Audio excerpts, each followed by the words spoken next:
से बच्चों को भी बचाया जा सकता है इस मर्ज से और बड़े भी बच सकते हैं। और उसके बाद जो ये इस मर्ज में ये पिंक आई या रेड आई जिसे कहा जाता है, जिसको ये इशू है, किस तरह से वो अपनी आंखों को प्रिकॉशनरी मेजर्स लेकर ठीक कर सकते हैं। अली जैन साहब माहिर अमराज़ चश्म हमारे साथ मौजूद हैं। डॉक्टर साहब बहुत शुक्रिया आपके वक्त के लिए, वेलकम टू न्यूज़ मॉर्निंग।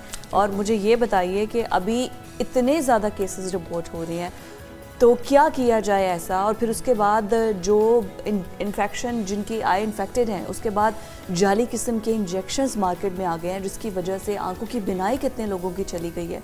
सबसे पहले तो ये बताइए कि ये कॉज कैसे करता है और किस तरह से इसको बचाया जा सकता है अपनी आंखों को। जब मासेस के अंदर अगर कोई चीज़ इफेक्ट हो रही है तो दैट इज़ एयरबॉर्न से मुराद ये है कि वो हवा के जरिए, ठीक है। ये जो वायरल इन्फेक्शन है ये एयरबॉर्न इन्फेक्शन है, एडिनो वायरल इन्फेक्शन इसे कहा जाता है। एडिनो वायरस वो एक खास किस्म का वायरस है जो इफेक्ट करता है इन पेशेंट्स को। इशू ये होता है कि वो हर एक को इफेक्ट क्यों नहीं कर रहा, यानी इस तरह तो एवरीबॉडी शुड बी इफेक्टेड, जितने लोग हैं सबके सब पिंक के साथ। इशू ये है कि वो वायरस अभी भी यहाँ पे पड़ा है। अब हमें आया तो एक आपका वार्ड बॉय एक बॉय था, उसको भी मैंने बताया, मैं कही बच्चे यू आर हैविंग दिस, अब उसको एक्वायर हो गया और बाकी लोगों को क्यों नहीं हुआ। इम्यूनिटी बड़ा दूसरी किस्म का वायरस है। Exactly, immunity, try to understand, जिसकी मुदाफियत कम है। सो छोटे बच्चे स्कूलों के अंदर ये हमने यही इसीलिए डिसाइड करके ये सर्कुलर जारी करवाया कि बिकॉज जो बच्चे छोटे हैं दे आर मोर प्रोन, उनकी इम्यूनिटी कम है। एक बच्चे को होगा वो सारी क्लास को इफेक्ट कर देगा। और इवन प्रिंसिपल्स को भी बताया, और वो स्कूल के अंदर खड़े होते हैं उसके ऊपर के जो बच्चे आ रहे हैं जिनकी आंख थोड़ी सी रेड, उनको गेट से वापस भेज देते हैं। तो बेटर है कि उन्होंने उनको वैसे ही ऑफ कर दिया। सो एक तो ये है कि जो बच्चे जिनकी मुदाफियत, छोटे बच्चे हो गए, उसके बाद बुजुर्ग, और उसके बाद वो लोग जिनको शुगर है, डायबिटिक पेशेंट्स, जो खवातीन बहुत ज़्यादा वो करती हैं dieting and all, their immunoglobulin levels and immunity levels they also go down, so they are also prone to get this infection. अब एक तो ये होगा कि इफेक्ट किस को होता है, दूसरे नंबर पे मोड ऑफ ट्रांसमिशन, ये फैलती कैसे है। मोड ऑफ ट्रांसमिशन एक तो डायरेक्ट कॉन्टैक्ट हो गया कि इन्फेक्टेड पेशेंट है, उसकी आंखों में से जो सिक्रीशंस और पानी निकल रहा है वो उसके हाथ पे लगा हुआ, उसने किसी जगह पर रखा हुआ, किसी और ने हाथ लगाया तो उसको इफेक्ट हो गया, या उस टिश्यू पेपर या टॉवल यूज़ कर लिया उसका तो उसको इफेक्ट हो गया।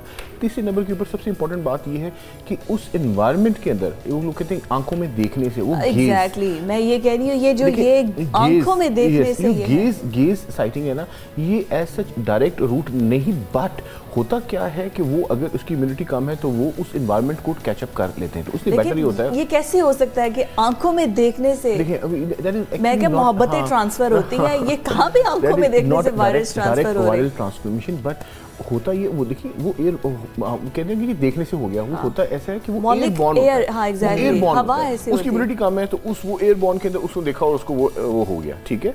इशू ये होता है कि आप जिस पेशेंट को अगर हो जाए उसको आइसोलेट करना है, उसकी आइज़ को उसको मेक श्योर करना है कि वो अलग जगह पे बैठे, जिस तरह सन ग्लासेस या ब्लैक ग्लासेस, उससे क्या होता है वो सारा उसने कन्फाइन कर लिया अपना, उसकी जो इन्वायरमेंट है उसको किसी हद तक उसने कंट्रोल कर लिया कि वहाँ से उसकी सिक्रीशंस और वहाँ से उसकी जो है वो आउट ट्रांसमिट ना हो। अच्छा, अब ये हो गया, उसके बाद फिर आपने एहतियात क्या करनी है जिसको इन्फेक्शन हो रही है, जो इन्फेक्शन से प्रिवेंट होना चाहता है। You have to wash your hands, wash your eyes and face, और वो you can wash it with clean water, साफ आम पानी से साफ़ कर लें। उसके लिए ज़रूरी नहीं है कि बट आपने उसको फ्रीक्वेंटली साफ़ करना है। जैसे नमाज़ पढ़ते हैं मस्जिद में, नमाज वज़ू वगैरह करते हैं, you have to wash your face, तो that is fair enough, that is fair enough, that is good enough, that वो आपको हेल्प आउट कर देगा। और उसके बाद सबसे इंपॉर्टेंट ये है कि इसकी प्रोड्रोम से मारने की कितनी देर तक ये होगा। 7 दिन, एक अगर किसी पेशेंट को एक्वायर हो गया, उसकी आंखों में से रड़क होगी, पानी निकलेगा, सोजिश होगी, आंखें खोलने में मसला होगा, 6 से 7 दिन उसको ये काम चलेगा। 7वें दिन 8वें दिन तक ये चीज़ वॉश आउट हो जाती है, बिकॉज वायरस का एक सर्कल होता है। वायरस आया, उसका प्रोड्रोम हुआ, उसके बाद उसने उसके अपने डेवलप्ड स्टेज में आया, फिर उसकी इन्फेक्टेड स्टेज इंक्यूबेशन के बाद आई, उसके बाद फिर उसने अपने दोबारा नॉर्मल में यही पूछने लगा था, इसकी लाइफ स्पैन क्या होता है? 7 to 14 डेज, 7 से 14 दिन, और उसमें पहले एक आंख इन्वॉल्व होती है और फिर दूसरी आंख भी इन्वॉल्व हो सकती है। अगर 14 दिन से ऊपर चला जाए तो फिर 14 दिन से ऊपर चला जाए, उसका मतलब ये है कि वो कैराटाइटिस भी हो गया। कंजक्टिवाइटिस, ये पिंक आई कंजक्टिवाइटिस है, वाइट जो पार्ट है स्किन का, ये जो आई की जो उसको कंजक्टिवा कहते हैं। कंजक्टिवाइटिस में वाइट पार्ट इफेक्ट हो रहा है, लेकिन अगर वो ब्लैक पार्ट पर आ जाए तो वो विजन थ्रेटनिंग भी होता है और उसके निशान 7-8 महीने से पहले नहीं जाते और उसको ब्लरिंग भी होना शुरू हो जाती है। तो इसलिए हम ऑप्थेल्मोलॉजिस्ट साथ इन कॉन्टैक्ट ऑन बोर्ड होते हैं। उसमें डिकंजेशंस दिए जाते हैं जिससे पेशेंट कंफर्टेबल होता है, पेन किलर दिए जाते हैं, आर्टिफिशियल टीयर्स दिए जाते हैं, और उसको कन्फाइन किया जाता है कि वो किसी और एनवायरनमेंट में जाके एक्सपोज ना हो। ये तो है जो कि मेजर्स हैं आपने लेने इमीडिएट पेशेंट को बेहतर करने के लिए। उससे ज़्यादा ज़रूरी है कि उसको बचाया जाए बाकी लोगों से, राइट, ठीक है, बाकी लोग इन्फेक्टेड ना हो। ठीक है, तो this is something which is. लेकिन सर हम तो ये देखते हैं कि बस हम लोग ग्लासेस लगा लेते हैं और ऑफिस वगैरह में भी आ रहे हैं, लोगों में घुल मिल भी रहे हैं, तो इसका मतलब ये नहीं होना चाहिए। Not good. यहाँ पे कोई बच्चा है वो बैठा हुआ है एक सामने, सुन लो खलील, अब आपने ऑफिस नहीं आना, छुट्टियां मिल मेरे बच्चे को मैं पहले you have to go out. अच्छा, वैसे ये बिल्कुल ठीक है कि अगर ग्लासेस लगाकर हम उसको सिक्योर करें भी, लेकिन आप ये देखिए कि मेडिकेशन हमें पता नहीं है, हम सिर्फ एक अर्के गुलाब कह कर इतना आंखों में डालते हैं। देखिए मेरी बात सुनिए, नॉर्मली जिस पेशेंट को वायरल इन्फेक्शन हुई उसकी मुदाफियत कम है, उसके बाद उसको सुपर इम्पोज बैक्टीरियल इन्फेक्शन हो जाती है। सुपर इम्पोज से मुराद है कि वायरस के साथ को इन्फेक्ट हो जाता है बैक्टीरिया, और वो बैक्टीरिया से इफेक्ट होता है बिकॉज उसकी मुदाफियत कम है। अब अगर तो उसको बैक्टीरियल कंजक्टिवाइटिस ज़्यादा प्रोन है और वो अब ड्रॉप्स डालते हैं तो अगले दिन भी ठीक हो सकता है। ओके, वो अगले दिन भी ठीक हो सकता है। वो जरूरी नहीं 7 से 14 दिन जाए दूसरी आंख में इन्फेक्ट हो। तो अगर बैक्टीरियल कंजक्टिवाइटिस साथ है तो एट टाइम्स क्या होता है कि वो प्रोडोम में वो आपको पिक्चर पता नहीं चली होती, वो बैक्टीरियल इन्फेक्शन होती है, यू स्टार्ट विद एंटीबायोटिक्स और पेशेंट ठीक हो जाता है क्लिनिकली। ठीक है, सो आपने एंटीबायोटिक लाजमी यूज़ करनी है। पेशेंट्स को आपने ये मेक श्योर करना है कि उसको डिकंजेशंस दिए जाएँ और साथ 0.1% डेक्सा कुछ पेशेंट्स को, ताकि कंजेशन थोड़ी सी कम हो जाए तो वो साथ दिए जाता है। ठीक है, और ये सारी चीज़ें इसके साथ रोज वाटर आपको आंखों में डालना चाहिए। Rose water I would not suggest because it's off, I mean we don't know what a rose water is, उसमें क्या है हमें नहीं, इट्स अ केमिकल ऑब्वियसली, हमें नहीं पता इसमें क्या है रोज वाटर है क्या है एग्जैक्टली। यानी कि सिंपल आप पानी से अपनी आंखें वॉश कर सकते हैं, दैट इज मोर सेफ। ठीक है, और साथ एंटीबायोटिक्स डालें और साथ थोड़े से पेन किलर और डिकंजेशन। अच्छा सर, आपने इम्यून सिस्टम की बात की है तो इसमें फिर कहीं ना कहीं डाइट भी ऐड हो जाती है। डेफिनेटली, हम जो पेशेंट जो आते हैं उनको we have to advise them to take high protein intake और अपनी उसको बेहतर करें। और हीट दूसरी इंपॉर्टेंट बात है, धूप में ये वायरस रीएक्टिवेट होता है, वायरस को ज़्यादा मल्टीप्लिकेशन का चांस मिलता है। So heat is something which we have to avoid. मतलब सन एक्सपोजर ना हो, अगर खवातीन है घरों के अंदर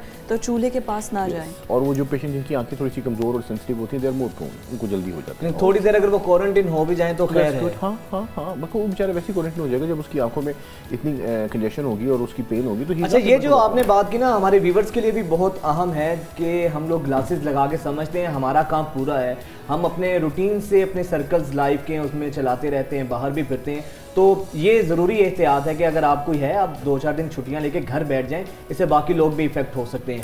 डॉक्टर साहब, अब ये बताएं कि अब ये हुआ है, अब घर में जॉइंट फैमिली होती है, जॉइंट फैमिली सिस्टम में आपको पता है कि वॉशरूम्स भी से यानी कि कॉमन ही होते हैं, तो टॉवल्स भी अमूमन एक से ज़्यादा लोग यूज़ कर रहे होते हैं, साबुन भी यूज़ कर रहे होते हैं, तो इससे भी हमें ख्याल करना चाहिए कि एहतियातन अपने टॉवल्स या सोप्स हैं वो अलग अलग कर लें। आप उसको ये बता दें उस बच्चे को, या अगर उसको जो आप, क्योंकि वो अगर उस रूम में है तो उस रूम का बाथरूम और वो सारा उसको इस तरह कर दें थोड़ी देर के लिए, 2-4 दिनों की बात होती है, फिर पेशेंट ठीक हो जाते हैं। और ये ज़रूरी नहीं कि रहे उसमें, ये को बाकी लोगों की बचत हो जाएगी ना, जैसे घर में बूढ़े माँ बाप होते हैं या बच्चे होते हैं छोटे या बाकी किसी और, तो वो उनकी बचत हो जाती है। अच्छा, ये बच्चों की और वैसे हमने यंगस्टर्स की बात कर ली, स्पेशली जो बुजुर्ग हैं वो तो वैसे किसी ना किसी बीमारी में होते हैं, किसी को हार्ट का मसला होता है, किसी को शुगर का मसला भी होता है, तो फिर उन पेशेंट्स के लिए क्या है, क्या उनके लिए मैंडेटरी है कि वो कोई भी मेडिसिन या इवन आई वॉश भी अगर कोई यूज़ कर रहे हैं तो वो डॉक्टर के रिकमेंडेशंस के साथ, क्योंकि यूजुअली होता ही है कि जो हमारे घर के नीम हकीम बहुत होते हैं, ये अगर उसको आराम आया तो यही ड्रॉप्स आप भी यूज़ कर ले तो आपको भी आराम आ जाएगा। एक तो ये कि आपने वो चलें, अगर किसी से वो एंटीबायोटिक से बेहतर होना शुरू हो गया, डिकंजेशन से बेहतर होना शुरू हो गया तो वो आप यूज़ कर सकते हैं, बट आपने वही एग्जैक्टली बॉटल इस्तेमाल नहीं करनी है। क्योंकि उस बॉटल को जब आप करीब लाके जब एक पेशेंट को आप उसकी आँख में ड्रॉप डालते हैं तो उस बॉटल की टिप इनोकुलेट हो चुकी होती है विद द वायरस। सो आप जब वो उसको तो चले आप जो डाल रहे हैं उसको डाल रहे हैं, वो उठा के आम आदमी करके जो मैं मुझे ना हो जाए मैं डालूं तो उसको हो जाएगा लाजमी। ओके, बिकॉज उसकी टिप पे वायरस पड़ा हुआ है और सीधा आंख के अंदर जाएगा। Okay okay okay okay, so this is very important. आप यही असल चीज़ है जिस पे एहतियात करने की जरूरत है। छोटी छोटी हमारी ये लापरवाहियां होती हैं और जिसके बायस और फिर हम कहते हैं हमने तो आए ड्रॉप भी डाला, उसके बावजूद भी हमें पहले डाल दिया वही वाला पहले डाल दिया और वहां से ट्रांसफर हो गया। अच्छा, डाइट की आपने बात की थी, तो डाइट में क्या लेना चाहिए? कुछ जूसेस वगैरह लें जिससे आपका इम्यून सिस्टम जरा प्रोटीन गोश्त और इस तरह की जो रोस्टेड ऑब्जेक्ट्स है ना, वो उसकी जब इंटेक बढ़ा देंगे, प्रोटीन से बात होती है, प्रोटीन से इम्यूनोग्लोबुलिन्स की जो क्वांटिटी है वो थोड़ी बेहतर हो जाती है। सो दिस इज समथिंग जिसको हम कंसिडर करते हैं पेशेंट को। वायरल जिसका सोर थ्रोट हो जाता है, या ये भी वायरल एयरबॉर्न है ना, सोर सोर थ्रोट हो गया, खांसी हो गई, इस तरह ये फ्लू हो गया, उसमें भी हम पेशेंट को ये एडवाइस करते हैं, you have to take some high protein intake बच्चों को। ठीक है, डाइट अच्छा क्या वजह है जो अब ज्यादा इतना बढ़ रहा है? तो आगे तो विंटर्स आ रही हैं, आपको पता है बारिश उसके बाद स्मोक शुरू हो जाएगी। स्मोक तो इससे तो खुदा ना खासा इसके मजीद इसका मल्टीप्लाई करने का खतरा है कि जिस तरह का स्मोक में हालात होते हैं। देखिए उसमें अभी बारिश, जितनी ज्यादा बारिश होगी ये उतने ज्यादा जो एयरबॉर्न इन्फेक्शंस होती है ना, दे आर डैम्प्ड विद बारिश से डैम्प हो जाते हैं, they will be damped with the rain. तो वी इंशाअल्लाह होपफुल जितनी ज़्यादा बारिश होगी उतनी ज़्यादा ही जल्दी वॉश तो फिर तो हमें महकमा मौसमियात को भी साथ में रखना चाहिए कि बताएं बारिश कब होनी है। फिर दूसरा खतरा ये भी है कि सर्दियों में आपको पता है स्मोक कितनी ज़्यादा हो जाती है। स्मोक के लिए अगर सपोज वायरस डैम्प नहीं होता तो वही सस्पेंडेड जो वो फिर वो सस्पेंडेड फॉर्म में आ जाएगा, क्रिस्टलाइज हो जाएगा। वायरस जो है ना वो अपनी फॉर्म चेंज करता रहेगा, टेम्परेचर कम होगा तो दे चेंज द फॉर्म्स, तो वो उसमें फिर वो थोड़ा सा ज़्यादा और ख़तरनाक कंडीशन बन सकती है। My God. और अच्छा स्मोक के लिए वैसे भी हमारे जो अक्सर आपको पता है कि most of the time bike पे सफर करते हैं। ये बता रहा हूँ कि यू हैव टू कीप वो जो हवा है उसको आंखों से डायरेक्ट होने से बचाना है with wearing some glasses, protecting glasses, that's it, they'll do it। या हेलमेट सबसे बेस्ट है कि आप हेलमेट पहने तो फिर उसके बाद ऐसा होता नहीं है। अच्छा अभी जो हमारे व्यूअर्स हमें घर में देख रहे हैं वो तमाम लोग जिनको अभी इस किस्म का कोई भी इन्फेक्शन नहीं हुआ है, वो खुद से क्या, एक तो यह कि डिस्टेंस रखें ऐसे लोगों से कि अगर है तो डिस्टेंस इन अ सेंस कि उनकी चीजें यूज ना रीयूज ना करें। That's a very good question. मेरे पास बहुत सारे पेशेंट्स आते हैं, they are all fine but they are so fear and they are so वो अफ्रेड कि डॉक्टर साहब ये हो ना जाए, और कि डॉक्टर साहब हमें रड़क पड़ रही है, I see and check them, they are all fine. मैं कहता हूं तुम यहाँ आए हो, this is not a good environment कि जिसमें मुझे आप यहाँ पे मैंने इतने मरीज देखे जो उनके साथ आ रहे हैं, तो that is not a very good environment to come. वो तमाम घर रहें, ठीक है, और उसके बाद ड्रॉप्स भी ना डालें, सिर्फ अपनी डाइट को थोड़ा बेहतर कर लें इस तरह कि उनको, जिस तरह मैंने बताया प्रोटीन रिच डाइट, उसको टेकअप कर लें ताकि वो उस चीज़ से बचे रहें, ना कोई ड्रॉप ना कोई हाथ। बस अपने आप को एहतियात ये करें कि जो बच्चा अगर सपोज घर में है तो उसको उसकी चीज़ों को आपने एहतियात से हैंडल करना है, दैट्स इट। बिल्कुल। और अच्छा ये जो बात आपने बोला है हाइजीन में भी ये चीज़ आता है, लेकिन हमारे यहाँ पर आपको पता है एक रिवाज है कि हम लोग फूडिंग बहुत ज़्यादा, एक यही तो एक्टिविटी है कि हम बाहर जाकर खाना खाते हैं। अब बाहर भी किसको हुआ है किसको नहीं हुआ, वही प्लेट्स हमारे सामने लेकर आ रहे हैं। देखिए मेरी बात सुनिए, वो जो एयरबॉर्न इन्फेक्शंस होती हैं जिस तरह मैं आपको बता रहा हूँ, उसके अंदर जिस तरह खुदा न खास्ता किसी को साल्मोनेला इन्फेक्शन, वो जो फूड पॉइजनिंग वगैरह होती है, they can be contaminated, they can be transmitted through contaminated food and all that. लेकिन जो हमारी एयरबॉर्न इन्फेक्शन है ना, उसमें आपको उसमें हर एक को नहीं होगा, वही उसी को ही होगा जिसका इम्यून सिस्टम कमजोर है, राइट, जिस पे अटैक हो सकता है, उसको अटैक हो सकता है, जो वीक होगा वो पकड़ा जाएगा। बिल्कुल ठीक है। और ये जरूरी यही है कि सबसे पहले आपने अपना जो सिस्टम है ना, इम्यून सिस्टम है, वो स्ट्रॉन्ग करना है, डाइट बेहतर है। डॉक्टर साहब बिल्कुल लास्टली मैं चाहूंगी कि जो छोटे बच्चे आपको देख रहे हैं जिनकी आईज में बहुत दर्द होता है और वो पहले स्कूल जाने से बहाना बनाते थे, अब तक छुट्टियां हो गई। सबसे इरिटेटिंग चीज होती है आंखों में ना इचिंग बहुत ज्यादा होती है, तो फिर आपका आंखों को मसलने का बहुत दिल करता है, उसको क्रश करते हैं। बस यही नहीं करना बस यही नहीं करना।